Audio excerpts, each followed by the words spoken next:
we'll just go through kind of just a few slides of the plans just to hopefully reaffirm what you were looking at. So there's 3 neighborhoods in this project area. Cherrywood, the Timber Lane area, and then Mississippi Meadows area. So going through, there's 3 typical sections throughout here, just on various widths of roadways, but the plan is to mill off 1.5 inches using a profile mill method, and paving back 2 inches with a 2% crown. So this is pretty much what a standard existing conditions drawing would look like. Something we changed up this year, just from past projects, is we actually added the cross slopes to the existing conditions to make sure the contractor has a good idea of what's out there right now, because we want to make sure that we get a good crown put back in. So this will hopefully give them enough ammunition to just be informed and help deliver a good project. One of the other things, there's about 3 main aspects to this project. So the first being mill and overlay. The second is exploratory excavations and water main replacements and hydrant restorations. So example is Timber Lane area. There's a few spots, there's quite a few spots around Timber Lane where we're going to dig down to the water main tees to see if they're plastic or not. As you may remember, the plastic tees tend to fail. And so we're going to go down and see if those are plastic. If they are plastic, we'll replace them with DIB, so duct iron fittings, and that will require some water shutdowns. There's also hydrant restorations, and that will basically be disassembling the innards of a hydrant and replacing all of the wear parts and the replaceable parts. Pretty. Did you say something about water mains? Are those the pieces of water main that you have to fix? So for the water main, it would just be the T's that we're going to look at. Yeah, there's some valves throughout the project area too that we'll look at. But for water main, it's T's, hydrant restoration, and maybe a couple valves in there if they're not functioning. So kind of what we have planned. So for the proposed conditions, pretty standard drawing. We're going to go through, do the mailboxes to swing away, make some adjustments with the fire number signs. We'll actually mill about 1 foot into the bituminous driveways. So when we pave, because we're raising the road by about 1/2 inch, that way when we come by and pave by the bituminous driveways, we can kick the wing out and pave that foot and tie that in to the existing driveways a lot better. For the kind of the last main thing that we're going to be doing as part of this project is to install some overflows in the Cherrywood. So this is the big curve right as you come off Englewood on the south side. So historically, there's been some flooding in this area. We touched on that in the report. So this would ultimately be the solution for that. There actually is about 4 acres of area that eventually go to this area for the overflow. So we would directional drill the 2 long sections that run up to the peak. We directional drill those in, then open cut underneath the road, and then open cut over to the existing basin. You can kind of see in there, there's some existing contours, and we're actually going to expand that pond, take into account the increased drainage area coming to that basin. So in a nutshell, that's, those are the 3 main things that we're working on in this project. Happy to answer any questions you may have. Council, any questions or comments on that? Yeah, none. Okay, thank you. Okay. It's supposed to take longer, but I'll try. Very second topic. I can't do that.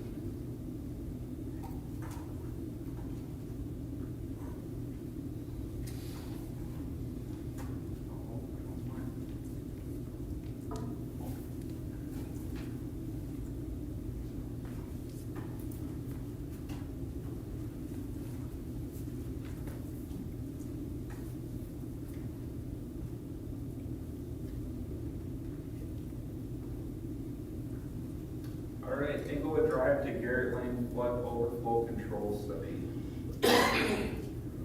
First slide here shows the project area. So we're looking at the area north of Oida Road here, east of Garrett Lane, and then west of Inglewood Drive. So this red path here is the project area that's shown in the feasibility study. But it really is part of a much larger drainage system, which is shown on this drawing here. So this would be our project area, which we're calling phase 1 of this project. But really the drainage area for this portion of ditch 10 includes that entire area all the way over to 371 north to Kearney Road 77. This is Red Sand Lake. So this is part of the ditch 10 system. It actually ends right here, right now. That's part of the county's ditch system. Back in 2019, just a little history on this, this area experienced a lot of flooding, and there was an emergency project done to put a culvert underneath the roadway in this area right here. And a little bit about this drawing, so that the white where these buildings are is like the high point. The red is high as well, and then as you get lighter in color, the yellow and the green is the lowest of this drawing. And you can really see from this drawing how everything flows towards Red Sand Lake. Basically in these two areas right here, and then this basin goes this way. And this is where it was flooding back in 2019. And this is the project that was done at that time. There was an 18-inch culvert that was placed under the roadway, kind of an emergency situation, and that relieved the flooding that was happening on the east side of the road.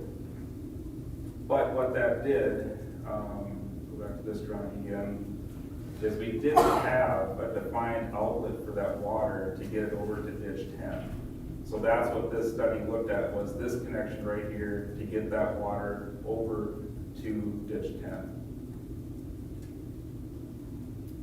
This is the ditch 10 system in the county.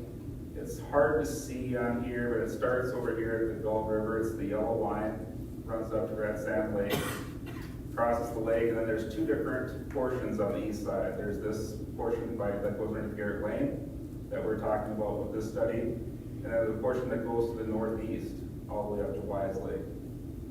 And then the shaded area, kind of the white shaded area, that's the assessment district for ditch 10. Existing conditions, again, back in 2019, put that culvert underneath the roadway on Inglewood Drive. And then here's the ditch system for County Ditch 10, and there's a 54-inch RCP culvert underneath Garrett Lane. So when we didn't put in any outlet in this area, this is the potential for flooding on the Christensen parcel there. What this represents is how high the water would get in each one of these wetlands before it overflows naturally into the next wetland to the west and then works its way towards the county ditch.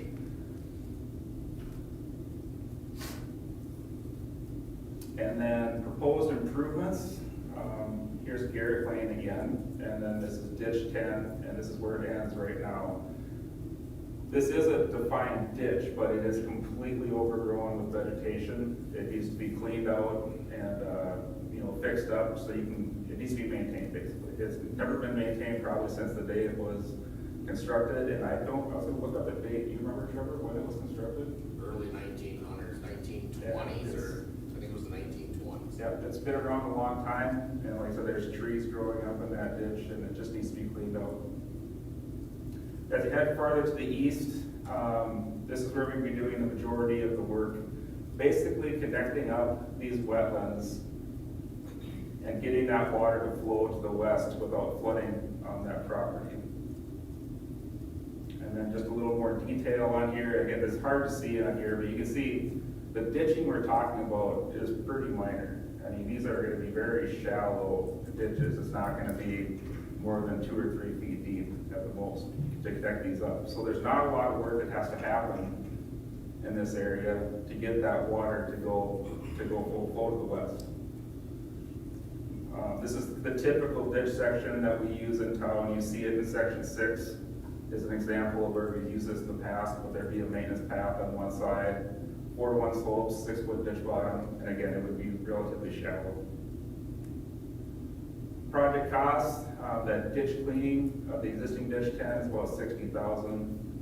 And then the ditches between, Garrett Lane and over to Englewood Drive is about $90,000, roughly, for a project cost of $145,000.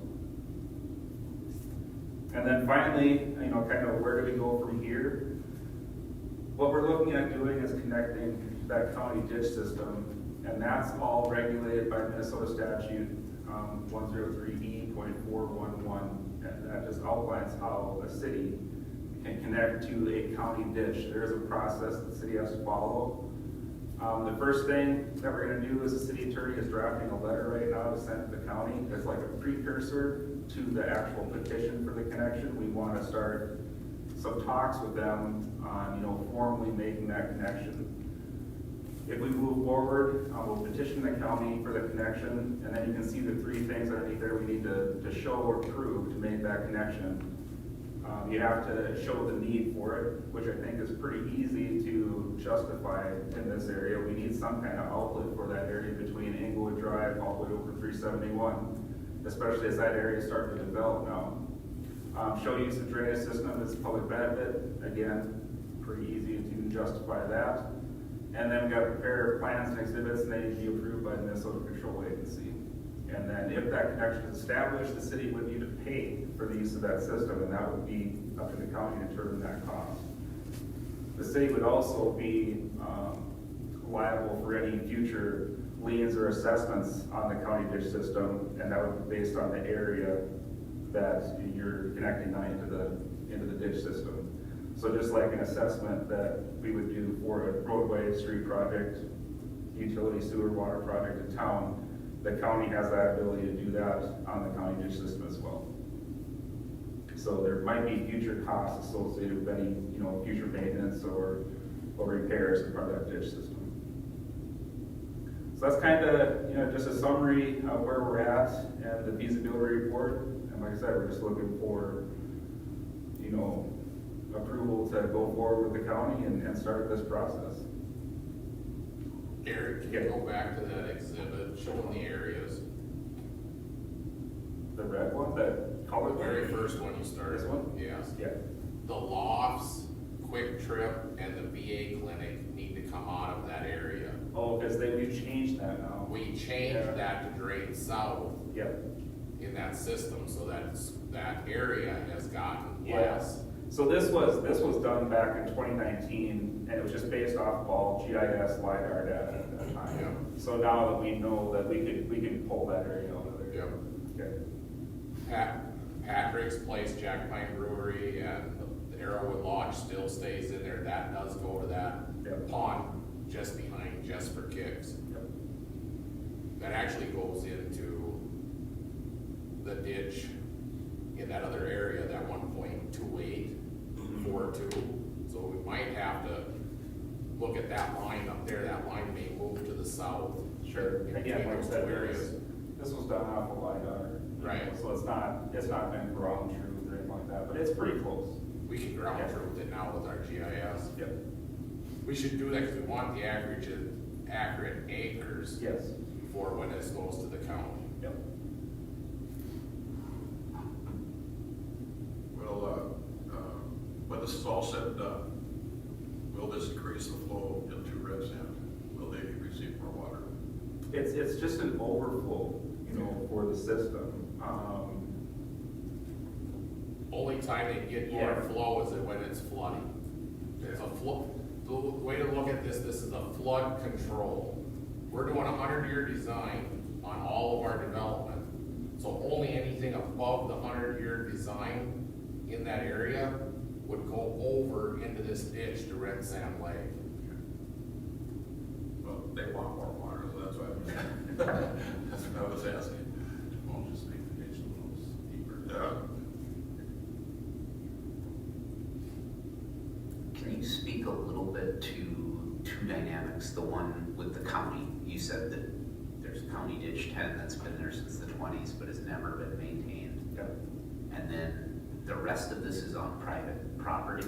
Is there Yes. anything we should know more detail about regarding the property owner's opinions of this or any of that? And then It's- combined with, you know. From what I the city understand, county. the property owner of this piece right here is concerned about the possibility of being flooded by water coming from the east. When that culvert went in, they were very concerned about bringing more water onto their property. So they would like to see this pass through their property. I think they're willing to work with the city on getting that done, but the easement's got to be in place. And yeah, there's some work to do with that property owner to get that project done. What started this project was a request from that landowner, from their attorney, requesting that a plan be put in place to ensure that their property doesn't flood and that their wetlands don't grow any bigger than they are today. So your cost and engineering fees in there? We don't have any way of knowing what the county may charge the city. Correct. And ultimately, based on what you described, it sounds like the fact that it's not been maintained by the county is meaningless, and if it were to be maintained, it's gonna just be 100% assessed anyway. Yeah, it would have to be, the county would need to assess it to the benefiting areas. That's a lot of times the reason why the county doesn't do anything with them, because it's a process to go through that assessment. So you see a lot of county ditches that just aren't maintained.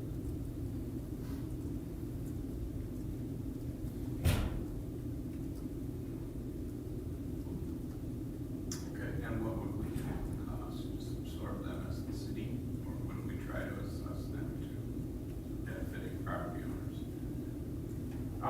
That is not addressed in the feasibility study. I guess I would, It could be. it very well could be assessed. I mean, we've, for the southeast Baxter overflow system, when we did that, College Road down the Mississippi River, the first feasibility study that we did for that did do an area-wide assessment for that project. This would be very simple. Did we ultimately do that? It has not been built yet, the southeast one, from the industrial park down. Phase one was built though with no Yeah. assessments. From the Mississippi River up to County Road 48, that's done. That was done with the South Forestry project, but the city just paid for that, it wasn't assessed at that time.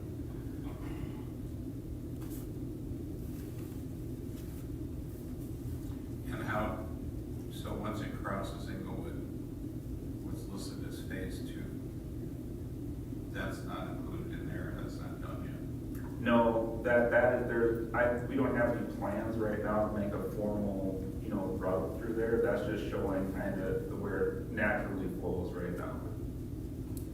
It's interesting though, if you look at some old photos, I wish I would have kept some of those old black and white photos in here, but you can see a ditch in this area. So I think there was more ditching done at one point in this area, it's just not part of ditch 10. Maybe it was done privately, but there's definitely ditches in here. And we just put the pipe in under the road? Yes. What did that cost? What was the cost of that pipe? I don't recall. I don't recall. Yeah, I don't remember. And since you brought up the Southeast project, I'm just curious, that, I recall before that was done, there was always water practically up to 48, or there was large amounts of water standing. And now that's practically dry at all times. Is that It's- kind of the result that we expect? No, I think we're just in the dry cycle right now. Everything is lower than it was back then. Well, but did we also open the pipe up underneath 48? I don't know. I don't know if you did anything with that project or not. To clean that pipe under 48, that I don't know. But I remember, None of these cross roads. I remember when we were doing, what project was, when we were doing the Hastings Road project by the water tower, I think we were dewatering in that area. And we made that wetland on the south side of 48 go up I had a lot of questions, but now that should not be an issue. It's gonna get to a certain elevation and flow out of there, so.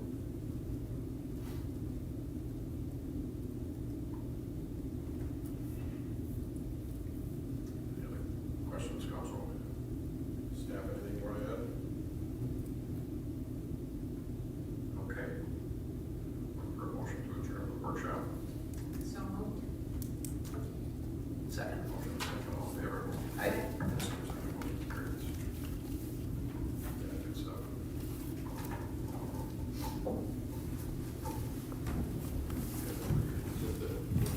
The VA site itself went that direction. You have to take the high point from the Botany Road and then go across to the property line. Brad, any changes or additions to the agenda? Yes, Your Honor, presentation, the Camp Ridley presentation, is April 7th. The other major adjustment is the addition to another item on consent. That's to appoint Jeremy Welters to the position of Parks and Trail Maintenance at grade 2, step 2. That RCA has been included in there. Do want to make note that in the background, that first sentence is not due to a termination, it's due to a resignation. I just want to make sure that that's reflected right in the records. And then just one clarification, further clarification, number 27, and all documents related to that is project number 4426, not 4446. Those are the only changes and modifications, Your Honor. Yes, this appointment is not on you, though, or No, it is a last minute add-on. it's just understood? ERCA is. Just understood, Yeah, okay. make it number one. Okay. All right. Public comments, anybody here to address us on anything that's not on the agenda? We would entertain those comments at this time. Seeing none, we'll press forward. Consent agenda, the following items are considered non-controversial by staff and are recommended to be read and passed in one motion. Any council person, staff, citizen, or meeting attendee can request one or more items be pulled from the consent agenda. And the item will be pulled and addressed immediately after the passage of the consent agenda. Otherwise, the following items will be passed in one motion. And we will make number one, appoint Jeremy Welters to the position of Parks and Trails Maintenance. Number two, approve city council work session minutes from March 3rd, 2026. Number three, approve city council minutes from March 3rd, 2026. Number four, approve city council special minutes from March 5th, 2026. Number five, approve the payment of bills and finance report. Number six, approve permit for retail sales of fireworks for Costco, Target, and Walmart for the period of May 1st, 26 through April 30th of 27. Number seven, accept the Utilities Commission minutes from March 4th, 2026. Number eight, approve the Essential Health Construction Repair and Maintenance Agreement for sanitary sewer and water main. Number nine, approve the Essential Health Escrow Agreement Amendment. Number 10, approve the SEH Topographic Survey Services contract in the not to exceed amount of $14,900 for the Elder Drive and Foley Road intersection improvements project. Number 11, approve the SEH Topographic Services contract in the not to exceed amount of $14,200 for the Foley Road and Fortham Road and Island Drive intersection improvements project. Number 12, approve the WITSET proposal for professional design and bidding related engineering services in the not to exceed amount of $62,340 for the Trunk Highway 371 and Trunk Highway 210 interchange project. Number 13, approve WITSET proposal for professional engineering services for bridge safety inspection services for 2026 through 2027 in the not to exceed amount of $1,750. Number 14, approve the WITSET proposal for professional design and bidding related engineering services for the Industrial Park Road full depth reclamation and storm sewer improvements in the the not to exceed amount of $42,500. Number 15, approve the WITSIF proposal for professional design and bidding related to engineering services for the 2027 Fairview Road extension to Excelsior Road in the not to exceed amount of $130,500. Number 16, approve the WITSIF proposals for professional engineering services for hydraulic modeling of the Southeast Baxter Stormwater Overflow System in the not to exceed amount of $7,895. Number 17, accept the Inglewood Drive to Garrett Lane flood overflow control study. Number 18, approve the temporary material storage lease for County Project 18-170-03. Number 19, accept Rice Lake Construction Group proposal in the amount of $50,850 for improvements to the existing backwash troughs and filters 1 through 4 at the water treatment plant. Number 20, accept the True North Controls quote in the amount of $30,479 for radio telemetry equipment in the East Tower and associated radios and equipment related to the 2026 Clearwater Road North Lindale area, Brentwood Circle Street Utility Improvements Project, municipal project number 4068. Number 21, approve purchase of easement for parcel 400200713 for the 2026 Clearwater Road North Lindale area, Brentwood Circle Street Utility Improvements Project. Number 22, accept Planning and Zoning Commission minutes from March 10th, 2026. Number 23, adopt resolution 2026-022, approving a conditional use permit amendment for joint access and setback variances for property located at 7352 Glory Road. Mr. Mayor, please call out. Number 23. Number 24, approve 5 below escrow agreement for inspection services and as-built. I think if we're gonna discuss 23, I think we need to pull 24 as well. Just, I think that's all part of the same thing. Okay. Motion to approve the consent agenda. Second. Any other discussion? All in favor, say aye. Aye. Opposed, same side. Motion carries. 23. 23, yeah, I pulled that. I guess I have 2 concerns with this. As far as the variance goes, I have no issue with the variance as far as parking goes. I think it's, a lot of us agree that we have too much parking in a lot of our projects right now. My problem is starting to do variances on front yards of commercial properties. Especially this one, it's along Glory Drive. It's a major entrance into our business district on the west there. And I think there might have been other better options. I have no problem going in and taking a development like that and possibly putting in, adjusting the PUD and putting in lots for, various businesses where we've done that on different projects, or in a PUD, we've allowed a future lot to be developed, which we did in this case, but it's already been claimed. So that's my problem there with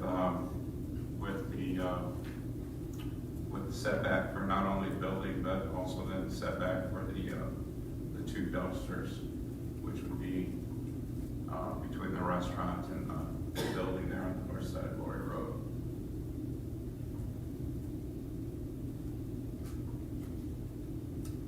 Okay, do you want to jump into the next one, or we can take them one at a time? Well, number 24 is just to the escrow agreement for the building of the facility. I think Councilmember Cross is indicating that the variance is his main concern. Councilmember Tabbitt just pulled 24, just so that if 23 fails, that we're not approving the escrow agreement. So I think it's just a de facto in that matter. And we do have city planner Gindley here. Do you want to provide council with an explanation on the recommendation from the planning commission as it relates to? Good evening, Council, for having me here tonight. I think as Mark had stated, Councilmember Krause had stated, the basis for approving the variance, or recommendation for approval of the variance from staff is predicated on the fact that this is an underutilized lot. The parking lot there is currently well oversized for the amount of retail space that is there. I don't know what the needs were in the past of that lot, with the past users there being JCPenney's.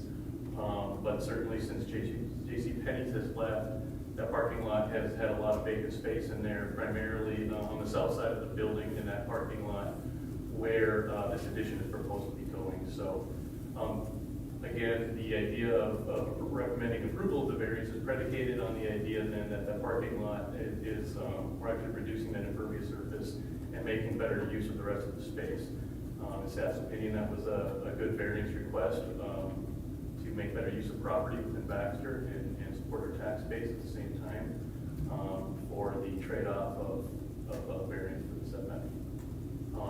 The Utilities Commission did review this, and I think this was brought up as a concern at the Utilities Commission as well. I guess I would let our engineer here speak to what transpired there in that regard. Well, as far as utilities, utilities was fine with the utility issues. The issues I brought up in the Utilities Commission were planning issues, so Right. it went on to planning. Yep. As far as typical on variance, don't we have like 6 questions we have to answer? And one of them being that this variance isn't brought on by the property owner? Yeah, there is a standard that states that this variance, the conditions are unique to the parcel of land and not created by the landowner. So there are findings to each of those standards in the staff report that was provided to the Planning Commission that is in the packet tonight. I believe in there, it stated that the current owner of the property is not the previous owner that built the lot. And so with the addition of the proposed addition and the requested variances, they are trying to retrofit a pre-existing site. But if we use that argument, I could buy Patrick's property and say, well, it doesn't fit what I want to do today, and I want to add on to it, and I want to add on to it in the front, so I need a variance, so I didn't cause it because I didn't put the existing building where it is today. Yep, that is a valid perspective. That's for granting a variance. I don't believe that's a valid reason to grant a variance. I mean, we have setbacks for a reason.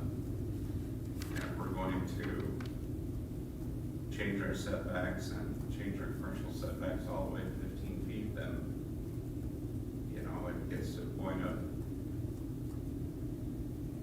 that changes the character of the area. I can see that perspective. In regards to changing the character of the area, that is one of the standards that have to be met, not changing the character of the area. In staff's opinion, this isn't changing the character of the area, being that this is a developed commercial retail area and the proposed improvements are such to match. Could more be done to make it at least more aesthetically pleasing as far as shrubs and trees, or is there no room to? Well, there's room for landscaping. There's a landscaping plan there. I had this same issue on 2 other projects. So when Coles came in, they asked for a variance to be closer to 210, and I think I granted a variance for that. That was an overall initial development. It squeezed in. It's hard to realize that there's much of a change there, but if you do drive down through there, all the other buildings are set back quite a ways. Then Coles is, you know, right up there against the property line. The other one that actually didn't get built was the strip center just south of this project, where the current car wash is, and we granted a variance literally to be right up against the sidewalk. And I was against that one too, because especially in that case, because there's no room for potential right-of-way changes.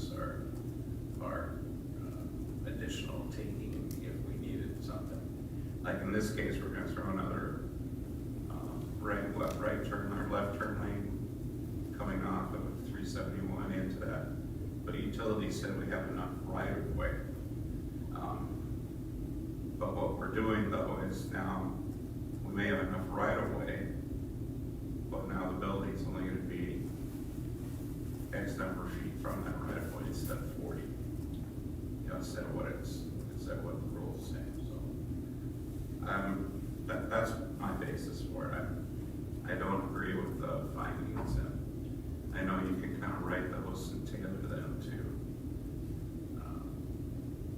either approve or deny, but I don't think it fits. Council, comments, other comments? I actually really like the fact that it's taking away parking that's, shouldn't have been there in the first place. But I tend to agree with the issue with the, basically, to put Mr. Krause's comment the other way, I think the finding number one there is tied to an inability to be able to easily comply with the zoning ordinance. And I guess maybe I'd offer another challenge. So on most residential lots, the houses are, you know, set close to setbacks in terms of the side yards for houses, say, especially on waterfront property. So if I wanted to add on to my house towards my neighbor's house, we would grant a variance because my house was built by someone other than me, and I want to encroach upon that setback. It's kind of the same logic line that I'm hearing here. That could be used as a finding. Of course, each variance has to stand on its own merit.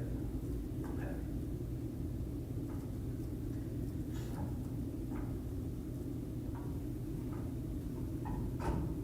I'm gonna make a motion to deny the variance.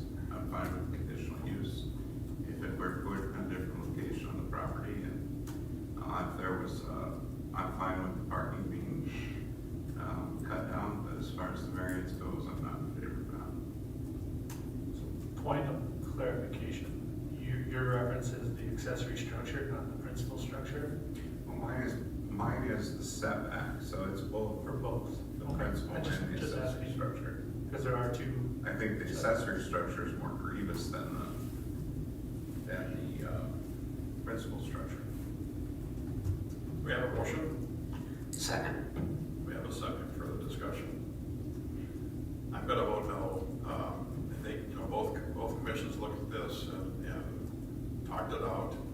It kind of, this particular project kind of meets the criteria we've been talking about infill. And when the tire store gets built, out in front of, the Mexican place, that area will be full. And that's kind of our goal, I think, you know, is to fill it. It is all commercial, so there should be no surprise to anybody of what's going on there. And so I think that, again, the two commissions looked at it. I think it meets my personal, desire of infill and taking advantage of that lot. So I just want to explain why I'm gonna vote that way, but. All right, having said that, all in favor of that motion, say aye. I Opposed? Aye. So it fails 3-2. Motion passed. Motion passes. Is that motion passed? I'm sorry. The result failed. Okay, I don't know where that puts us there, but, So with that, 24 then gets removed from Do the we, agenda. do we just remove it, or do we need to decline it? I think we just remove it from the agenda. I would table it. Motion to table number 24. Second. Oh, any other discussion? I just want to ask, what are we tabling it for? If they come back. We're having to come back and reevaluate it. If they move the building to a different spot, it might be a lot more escrow fees in order to develop it. So Okay. you don't want it tabled? Yeah, You want it tabled? table, so that we can bring it back in the future without having to take it back through the commissions. All in favor, say aye. I, I, Opposed, same sign. Motion carries. Okay, other business, number 25, Brad.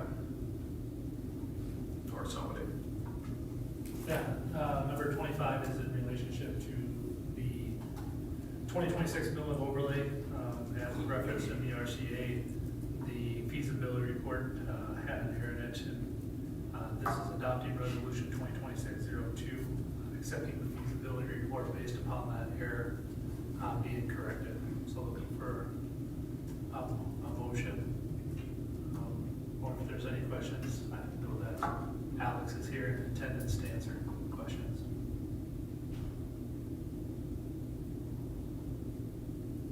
Any questions? Look for motion then. I'll make a motion to approve. Motion by Lissu, Second. second by Patrick. Any other discussion? All in favor say aye. Aye. Both same sign, motion carries. Number 26.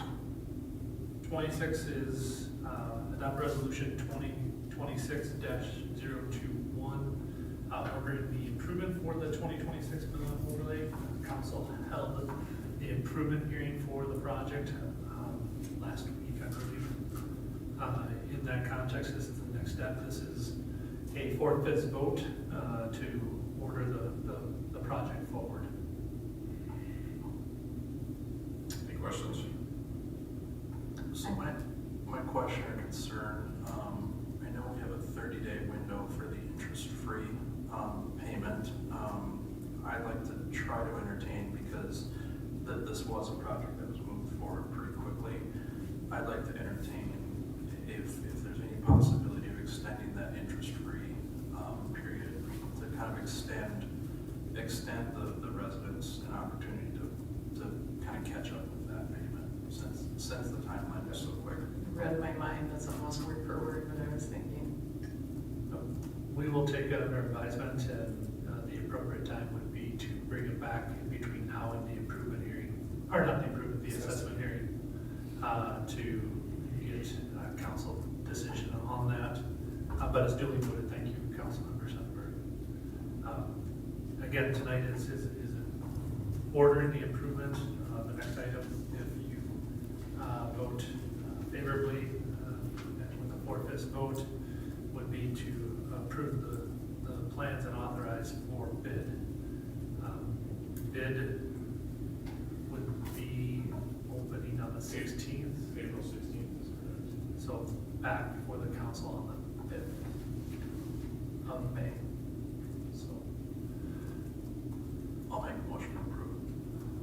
Motion by Patrick, Second. second by Lissu. Any discussion? Okay. All in favor say aye. Aye. Aye. Both same sign, motion carries. Sorry. Why? 27. as I just indicated, this is to approve the plans and authorize staff to go out to bid for the project. I will move for approval. I'll second. Motion by Talbot, second by Patrick. Any further discussion? All in favor? Aye. Both same sign, motion carries. That concludes the council agenda. We move on to council comments. Yeah, I was asked by a board member to extend an invitation for the 2026 annual Brainerd Public Schools Legendary Women Hall of Fame induction ceremony. That's Monday at the 30th at the Gitche CV Center, and there is no cost to attend. And then also, I just want to extend my appreciation to the road crews who were out during the latest snow event for getting up early and making it a whole lot better for the rest of us that didn't have to get up so early. Okay, Councilmember Talbot, No comment. Patrick, None. Mark.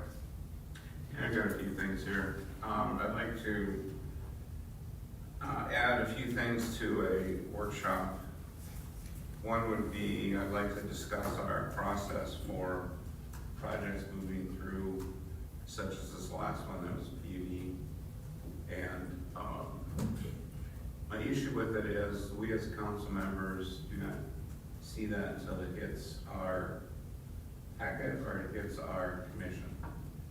So I saw this project last Tuesday, in Tuesday's packet for the, or Wednesday's packet, a week ago, for the Utilities Commission.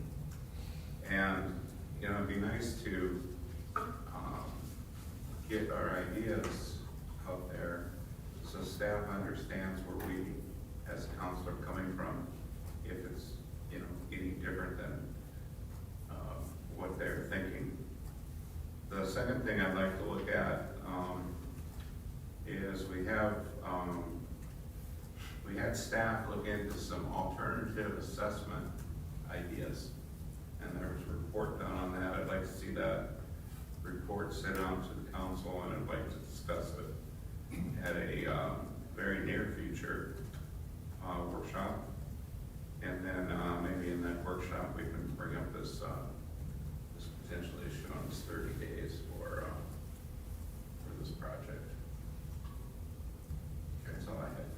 Thank you. City Administrator? Nothing new to report, Your Honor. That brings us to the city attorney's report then. Yes, we are scheduled to go into closed session for 3 items. First one is under 13D05 for consideration of offers for purchase of real estate. The parcel ID numbers are included in on the agenda. And the other 2 are to go into closed session pursuant to 13D05 subdivision 3B for the 2 Crow Wing County District Court cases. File number for both are included in the agenda. I'll make a motion to close the open session and open closed.